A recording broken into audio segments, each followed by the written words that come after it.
গীতাতে মোট 700 শ্লোক আছে, 18টা অধ্যায়। তো এই প্রত্যেকটা শ্লোক বাংলাতে আমরা আলোচনা করব। গীতার শ্লোক আলোচনা করার আগে ছোট্ট করে একটু আমি বলতে চাই, সেটা হচ্ছে যে পাণ্ডুর মৃত্যুর পর হস্তিনাপুরে ধৃতরাষ্ট্রই রাজা ছিলেন এবং সেখানে পাণ্ডুর পুত্র পাণ্ডবরা এবং কৌরবরা, দুর্যোধনাদি একসাথে থাকতেন।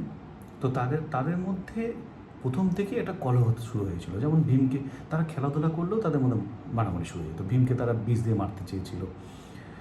তো এরকম ঘটনা ঘটার জন্য পিতামহ ভীষ্ম ঠিক করলেন যে এই বিষয়টা নিয়ে আলোচনার দরকার আছে। তো তারপর আলোচনা হয়ে এটা ঠিক হলো যে তাদেরকে মানে পাণ্ডবদেরকে খাণ্ডবস্ত্রে পাঠানো হলো। তাদেরকে দুটো ভাগ করা হলো। হস্তিনাপুরে থাকবে দুর্যোধন, খাণ্ডবস্ত্রে থাকবে যদি পাণ্ডবরা।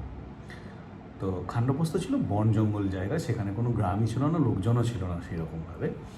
তো যাই হোক,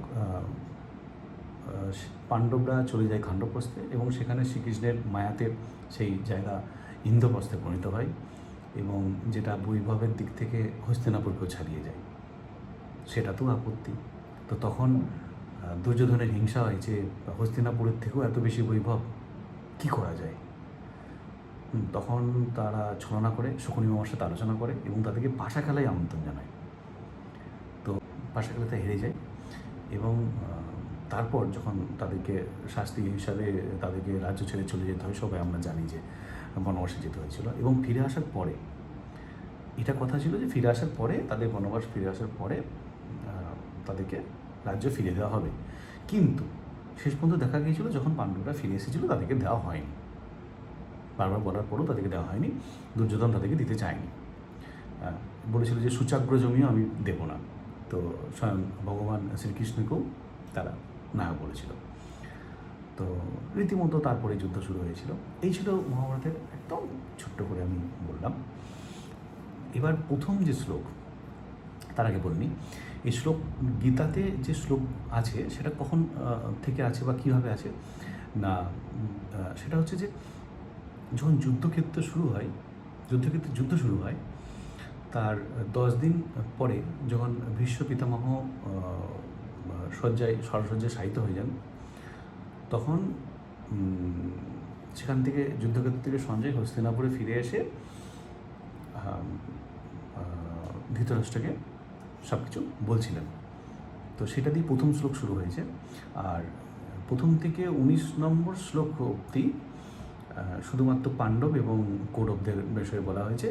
আর শ্রীকৃষ্ণের সাথে অর্জুনের যে কথোপকথন সেটা 20 নম্বর শ্লোক থেকে শুরু হয়েছে।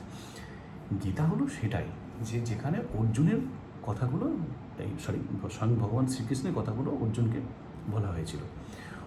কেন বলা হয়েছিল, কী জন্য বলা হয়েছিল, কেন এই কথার উৎপত্তি, না যখন যুদ্ধ শুরু হয় তখন অর্জুন যখন যুদ্ধের ক্ষেত্রে সে হাজির হয় তখন দেখে যে সে যার সাথে যুদ্ধ করবে তারা তার আত্মীয়, তার পিতামহ ভীষ্ম, সেই পিতামহের সাথে কীভাবে যুদ্ধ করবে, সে তার আত্মীয়ের সাথে কীভাবে যুদ্ধ করবে, তার গুরুদেব যার দ্রোণাচার্য, তার সাথে কী করে তিনি যুদ্ধ করবেন। এটা ভেবে শ্রীকৃষ্ণ বলেছেন আমি যুদ্ধ করবো না, এর থেকে আমি ভিক্ষাবৃত্তি করবো। এবং শুধু তাই না, বলেছিল যে আমি যদি যুদ্ধে জয়লাভও করি তো আমি কী পাবো, তার থেকে তো বেশি হারাবো। আমি আমার নিজের আত্মীয়জনকে হারিয়ে আমি যুদ্ধ যদি জয়লাভও করি আমি কী পাবো, আমার তাদের যুদ্ধ জয় করার পরে আমার কী লাভ, এর থেকে আমি যুদ্ধ করবো না। স্বয়ং শ্রীকৃষ্ণকে বলেছিলেন যে আমি ভিক্ষাবৃত্তি করবো, তবু আমি যুদ্ধ করবো না। তখন স্বয়ং শ্রীকৃষ্ণ তাকে যে কথাগুলো বলেছিলেন সেই কথাগুলোই গীতাতে আছে। তো প্রথম থেকে 19 নম্বর শ্লোক পর্যন্ত তো বিষয়টা পাণ্ডব এবং কৌরবদের বিষয়ে বলা আছে। 20 নম্বর শ্লোক থেকে কথোপকথন শুরু হবে। তো আমরা প্রথম থেকেই শুরু করি। তো প্রথম নম্বর শ্লোক আমি প্রথমেই বলে রাখি যে আমি সংস্কৃত যে উচ্চারণ সেটা সঠিকভাবে করতে হয়তো পারবো না, হয়তো কেন পারবোই না। আমি শুধুমাত্র এটা বলছি এই কারণে যে যারা খুব সাধারণ মানুষ, যারা এই বিষয়ে আগ্রহী, যারা শুনতে চায় তাদের জন্য এই ভিডিওটা বানানো। যারা একদম নিখুঁতভাবে সংস্কৃত উচ্চারণ, সংস্কৃত মানে এবং পুঙ্খানুপুঙ্খ যারা জানতে চেয়েছেন তাদের জন্য হয়তো একটু কম লাগবে ভিডিওটা। তো আমি এটা খুব সাধারণ মানুষের কাছে পৌঁছে দেওয়ার জন্য এবং তারা গল্পের আকারে বিষয়টাকে যাতে জানতে পারে, সেই জন্য আমি এটা শুরু করেছি। তো এবার প্রথম শ্লোক আমি বলি। প্রথম শ্লোক যেটা বলা আছে, ধর্মক্ষেত্রে কুরুক্ষেত্রে সমবেতা ইয়ুৎসব মামুকা পাণ্ডবাশ্চৈব কিম কুর্বত সঞ্জয়। সংস্কৃতে যেটা বলা আছে তার সাথে বাংলার ভীষণ যোগ, এবং এটা খুব সহজ, ভীষণ সহজ। কীরকম না, ধর্মক্ষেত্র মানে আমরা বাংলায় বুঝতেই পারছি যেটা ধর্মক্ষেত্র, ক্ষেত্র মানে জায়গা। কুরুক্ষেত্র একটা জায়গার নাম, সেটা সবাই। এখানে খুব ইন্টারেস্টিং ব্যাপার, কুরুক্ষেত্র, কুরু কিন্তু রাজা ছিলেন, মানে পূর্বজ ছিলেন। হ্যাঁ, ধৃতরাষ্ট্র পাণ্ডবেদের পূর্বজ ছিলেন কুরু রাজা, তো তার ক্ষেত্র, তো সুতরাং কুরুক্ষেত্রে। এটাকে ধর্মক্ষেত্র কেন বলা হয় না, এটা ধর্মক্ষেত্র এই কারণে যে দেবতারাও এখানে যজ্ঞ করতেন, এবং এই যুদ্ধ আদি এগুলো সব ধর্মক্ষেত্রেই হয়। কারণ যদি এই ক্ষেত্রে প্রাণ যায় তাহলে তাদের ভগৎ প্রাপ্তি হয়, বা তাদের প্রাণটা বৃথা যায় না। তো আমি শ্লোকে ফিরে আসি। এবার ধর্মক্ষেত্রে কুরুক্ষেত্রে সমবেতা ইয়ুৎসব। কুরুক্ষেত্র নামক যে ধর্মক্ষেত্র, সমবেতা মানে সবাই সমবেত হয়েছে। ইয়ুৎসব কথার অর্থ হলো যে যুদ্ধের ইচ্ছায়। এটা এই শ্লোকটা ধৃতরাষ্ট্র সঞ্জয়কে বলছে, এই কথাটা ধৃতরাষ্ট্র সঞ্জয়কে বলছেন। মামুকা, তারপরে লাইন, মামুকা পাণ্ডবাশ্চৈব, মামুকা মানে আমার, পাণ্ডবাশ্চৈব এবং পাণ্ডুর পুত্ররা, আমার পুত্র এবং পাণ্ডুর পুত্ররা, কিম কুর্বত সঞ্জয়, কী করলো সঞ্জয় যুদ্ধক্ষেত্রে, ধর্মক্ষেত্র কুরুক্ষেত্রে তারা সমবেত হয়ে আমার এবং পাণ্ডবের পুত্ররা কী করলো, এটা সঞ্জয়কে জিজ্ঞাসা করছে। সঞ্জয় কিন্তু 10 দিন যুদ্ধক্ষেত্রে ছিল, তারপর ফিরে এসে যখন কথা হচ্ছে তখন।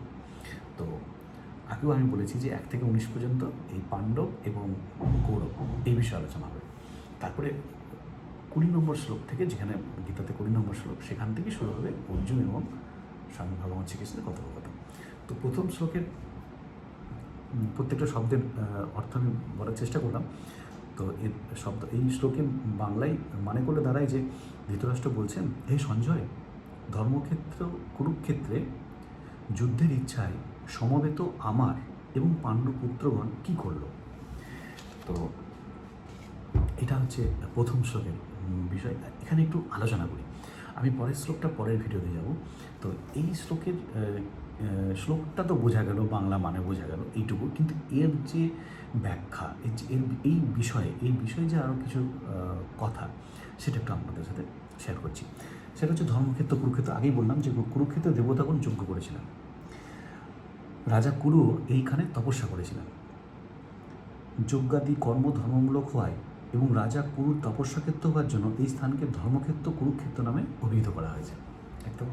আচ্ছা, তারপরে ছিল আরেকটা বিষয় এখানে বিশেষ করে বলার আছে, যে মহাভারতে যা কিছু বলা আছে সব কিছু কার্যকারণ সম্পর্ক খুব সুন্দরভাবে বলা থাকে। এখানে মামুকা আর পাণ্ডবা, মামুকা মানে আগেই বললাম আমার পুত্র, পাণ্ডবা পাণ্ডুর পুত্র। এই যে বিভেদ, ধৃতরাষ্ট্রকে পাণ্ডবরাও পিতার সম্মান দিতাম, আর দুর্যোধনের তো পিতাই ছিল, কিন্তু ধৃতরাষ্ট্র পাণ্ডবদেরকে আলাদা করে ভাবছে। তো এটাই ছিল তার কাছে একটা, সে রাজা হিসেবে তাদের সবাইকে সমান চোখে দেখা উচিত ছিল। তো সেখানে তাদেরকে পৃথকভাবে দেখার যে বিষয়, সেটা শ্লোকে কিন্তু বলা আছে, যেটা মামুকা পাণ্ডবা, এই অহংকেন্দ্রিক বোধ থেকেই রাগ দেশ উৎপন্ন হয়েছিল, যুদ্ধ হয়েছিল, অশান্তির সৃষ্টি হয়েছিল। ধৃতরাষ্ট্রের মধ্যে উৎপন্ন রাগ দেশের ফলেই 100 কৌরব নিহত হয়েছিল, কিন্তু একজন পাণ্ডবও মারা যায়নি। এর খুব ভালো একটা কথা বলা আছে, দধি মন্থন করলে তাতে যেমন আলোড়ন হয় ও তার ফলে মাখন উৎপন্ন হয়, তেমনি মামুকা এবং পাণ্ডবার ভেদবোধ থেকে উৎপন্ন হওয়া দ্বন্দ্বরূপ প্রতিক্রিয়াতেই অর্জুনের মধ্যে কল্যাণের আকাঙ্ক্ষা জেগে ওঠে এবং তারই ফলে ভগবদ্গীতারূপ মাখন প্রকাশিত হয়। তাৎপর্য হলো এই যে ধৃতরাষ্ট্রের মনের চাঞ্চল্য থেকে যুদ্ধ শুরু হয়, আর অর্জুনের মনের চাঞ্চল্য থেকে গীতা প্রকটিত হয়। পরের দিন দ্বিতীয় শ্লোকে আমরা আলোচনা করব।